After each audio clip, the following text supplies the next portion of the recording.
nós vamos conversar sobre o livro Abolição do Homem, de C.S. Lewis. C.S. Lewis é um dos meus escritores favoritos e esse livro aqui também é considerado um dos mais difíceis do Lewis e eu tenho que concordar. O tema desse livro é um tema um tanto quanto complexo, é um tema bastante debatido e até um tanto polêmico, que é a existência ou não de uma verdade absoluta e de uma moral que é objetiva.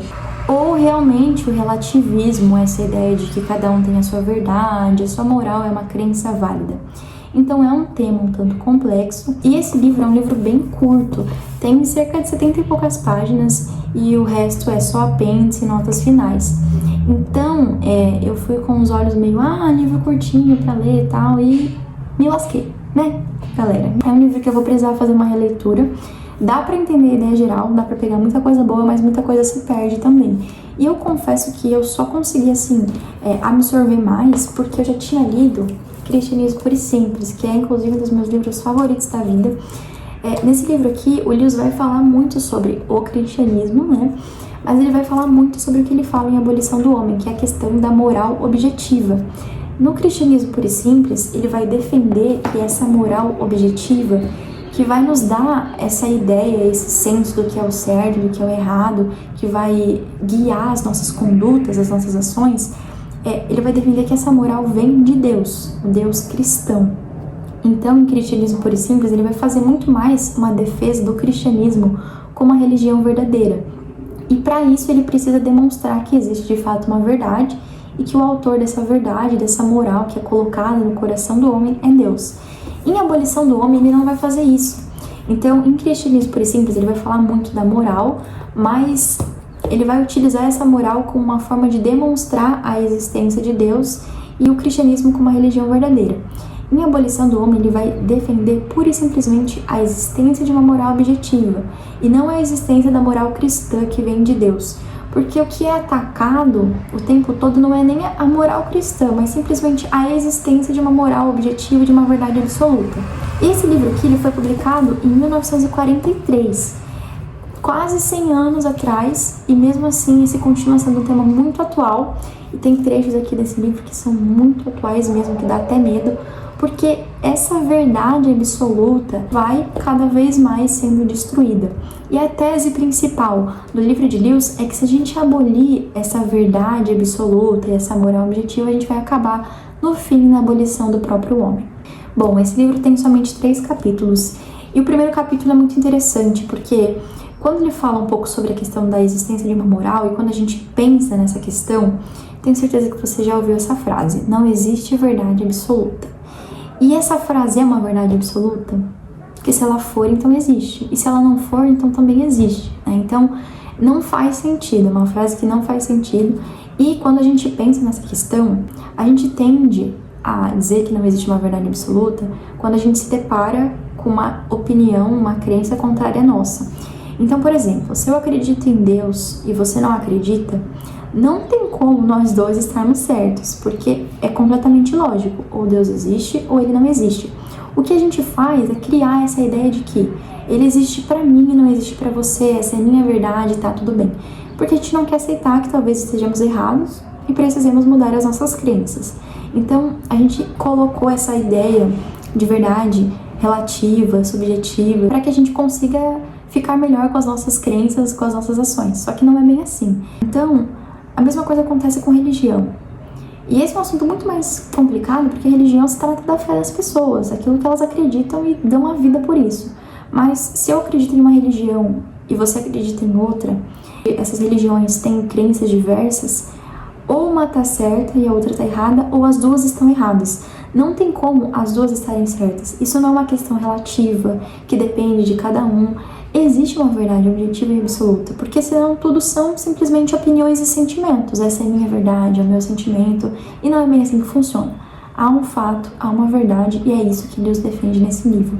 Só que no primeiro capítulo ele faz uma inversão disso, porque, bom, se os nossos sentimentos não são o que importa para definir o que é verdade e o que não é, então os sentimentos não importam. Na verdade, ele vai falar o contrário disso no primeiro capítulo. Ele vai falar sobre os homens sem peito.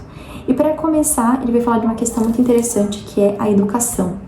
Ele vai dizer que a educação, ultimamente, não é mais uma educação como antigamente, que buscava passar a humanidade para as pessoas. Uma educação que está relegada simplesmente à propaganda e à doutrinação das ideias dos professores. Para isso, ele vai utilizar um livro, que ele vai apelidar de livro verde, que na verdade é um livro de literatura em língua inglesa, e ele vai apelidar também os professores que escreveram esse livro de Gaio e Tito, para não revelar os verdadeiros nomes. Então, para ele, o ser humano é constituído de mente, que é a razão, de estômago, que é o apetite, o instinto animal, e peito, que une a mente, a razão e o instinto. Então, o peito, que é o tronco, né, é o que vai unir a mente, a razão e o instinto. Então, o peito é a questão dos sentimentos, das emoções. Então, ele vai dizer que os homens precisam ser cabeça, o estômago e o peito, que seria a magnanimidade, essa palavra difícil, que significa basicamente uma pessoa grande de coração. Então, para Lewis, os sentimentos também são importantes, assim como a razão. Mas os sentimentos, eles não são em si lógicos. Então, eu ter um sentimento não traz lógica a esse sentimento. Então, é por isso que a gente não deve levar só o sentimento em consideração. E quando a gente está diante de uma realidade e de um fato que a gente não quer aceitar, a gente fala, não, mas não é isso que eu sinto, mas essa é a minha verdade, esse é o meu sentimento perante essa situação e esse fato. E o que ele está querendo dizer é que não importa só o sentimento, pura e simplesmente. Ele precisa sim estar aliado à razão. Então, o ser humano é um ser humano como um todo. É mente, razão, coração, fé, sentimento e o instinto também. Criamos os homens sem peito e esperamos deles a virtude e a iniciativa. Zombamos da honra e ficamos chocados ao encontrar traidores em nosso meio. Nós os castramos e exigimos dos castrados que sejam frutíferos. Então aqui Deus fala o seguinte, a gente remove o órgão, que é o peito, que é essa questão da alma, do sentimento, da emoção, a gente remove esse órgão e exige que ele cumpra a sua função, que é criar homens virtuosos, de honra, de valor, mas isso não acontece. Lewis aqui está, de fato, desconstruindo essa ideia racionalista e cientificista de que só a razão importa, mas também só os sentimentos não importam, porque o sentimento em si não tem lógica, ele precisa estar aliado com a razão. Então, razão e sentimento formam homens fortes, e somente razão sem sentimento produz homens sem peito. Para vocês terem ideia de como Lewis não está realmente preocupado em defender o cristianismo e a moral cristã nesse livro, ele vai chamar o tempo todo essa moral de Tao, porque para os chineses essa coisa grandiosa que guia as condutas humanas, como se fosse Deus para nós, é esse Tao. Aqui ele vai dizer que existe um grupo de pessoas, os radicais, os inovadores que querem mudar esse Tao, querem mudar esses valores, essa tradição, isso que foi passado ao longo do tempo para nós e que nós hoje entendemos como certo e como errado. Só que o que ele vai dizer é o seguinte, nunca houve e nunca haverá juízo de valor radicalmente novo na história do mundo.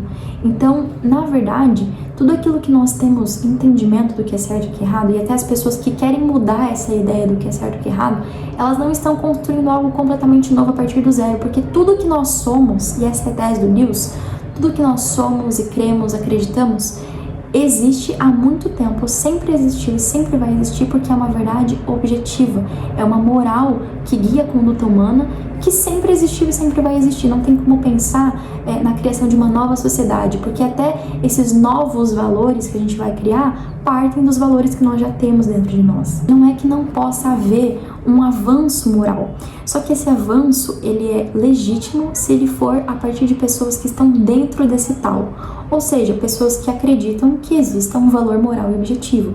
A mera inovação é algo impossível. Por quê? Ele vai dar o exemplo do apóstolo Paulo.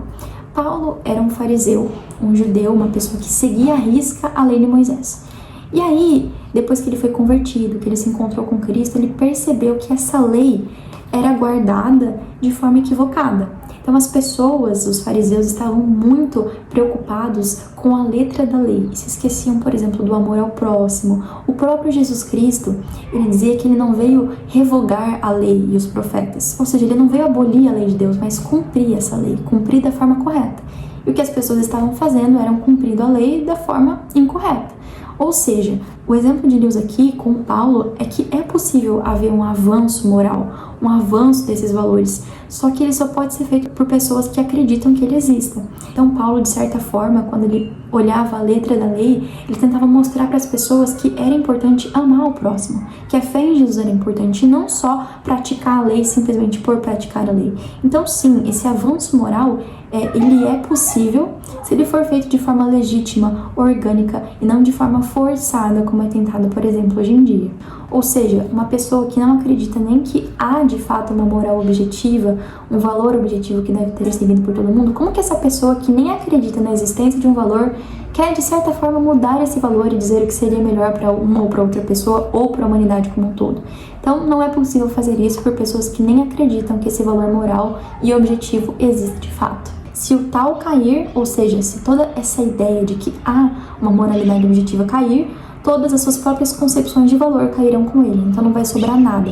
E é justamente essa tese do Lewis. Se a gente fizer com que a moral seja relativa, que não haja uma moral objetiva e uma verdade absoluta, todas as nossas concepções do que é certo e o que é errado vão cair junto com ele. Então não vai sobrar mais nada. Isso vai significar pura e simplesmente na abolição da própria humanidade. Uma crença dogmática nos valores objetivos é necessária para a própria ideia de que uma regra não seja uma tirania, uma obediência que não seja escravidão. Ou seja, esses valores objetivos vão regular as nossas ações e as nossas ideias do que é certo e do que é errado. Então é necessário que haja um valor objetivo para eu olhar para uma regra, por exemplo, e ter a noção de que aquilo ali não é uma tirania. Ou olhar para uma forma de obediência e ter a noção de que aquilo ali não está virando uma escravidão. Então é essa noção, entende, do que é certo e do que é errado, que Lewis defende que ultrapassa crença, religião, geração, civilização. É essa crença aqui que constitui o ser humano naquilo que ele é. E a abolição dessa crença é naturalmente a abolição da nossa noção do que é certo, do que é errado, e a abolição do que é o ser humano de fato. Porque o que nos difere dos animais, por exemplo, é essa noção do que eu devo fazer, do que eu não devo fazer, do que é certo, do que é errado, é o valor, é a moral. É isso que nos torna humanos de fato. Então, quando a gente vai, aos poucos, querendo abolir essa noção, a gente acaba abolindo a humanidade como um todo. E o que Lewis defende, e é muito importante a gente entender, é o seguinte: não tem como eu relativizar somente um valor. Achar que um valor pode ser modificado sem modificar todos os outros. Por exemplo, a questão da fidelidade. Se a gente tentar abolir aos poucos essa ideia da fidelidade, de que o adultério não seria tão errado assim, o que vai nos impedir de começar a abolir outros valores? Como, por exemplo, a questão de não matar outra pessoa, de não mentir, de não roubar. Porque quando você acaba com um valor, você acaba com a essência de todos os outros valores. Porque todos eles vêm de um só local. Então, por exemplo, para Lewis, essa moral objetiva vem de Deus. E para outras religiões, outras crenças, vem de outros lugares, como a questão do Tao para os chineses. Mas a simples existência de uma moral objetiva e absoluta vai guiar toda a existência de outras formas de valores também. Então não é possível querer abolir ou mudar ou transformar um valor sem abolir todos os valores, porque um depende do outro. São todos do mesmo lugar, então se a gente vai abolir um valor, a gente precisa abolir outro também. E aí a gente chega no famoso relativismo, que é o que temos hoje, infelizmente. O apêndice desse livro é uma das partes mais interessantes, porque aqui Lewis vai trazer alguns exemplos do Tao. Então ele vai trazer diversas civilizações como cristã, judaica, egípcia, romana, babilônica, nórdica. Ele vai trazer muitos valores que são comuns a todas essas civilizações. Então ele vai falar sobre o assassinato, por exemplo, que é uma coisa que é considerada errada, não só para os cristãos ou para os judeus, mas também para os babilônicos, para os hindus. Então é uma questão que é moral e objetiva e perpassa o tempo, o espaço, gerações e civilizações. Então, por exemplo, no judaico antigo, em Êxodo 20:13 diz: não matarás. Em nórdico antigo diz: eu vi assassinos. Então, essa ideia de que o assassinato é errado não é uma ideia que é trazida somente na civilização e na cultura cristã, por exemplo. O que Deus está defendendo aqui é que existem certos valores, certas questões morais que são comuns a toda a humanidade. Então, esses valores devem permanecer. Há um provérbio chinês antigo que diz: nunca faça aos outros o que não gostaria que fizessem com você. Chinês antigo também: aquele cujo coração está minimamente sintonizado com a bondade não desgostará de ninguém. Hindu: não pronuncieis uma palavra que possa ferir alguém. Judaico antigo: não darás falso testemunho contra o seu próximo. Então veja, essa questão de amor ao próximo, de não fazer calúnia, não é uma coisa simplesmente inventada. É algo que todos os seres humanos, de todos os tempos, épocas, civilizações, tem em seu coração como sendo certo ou errado.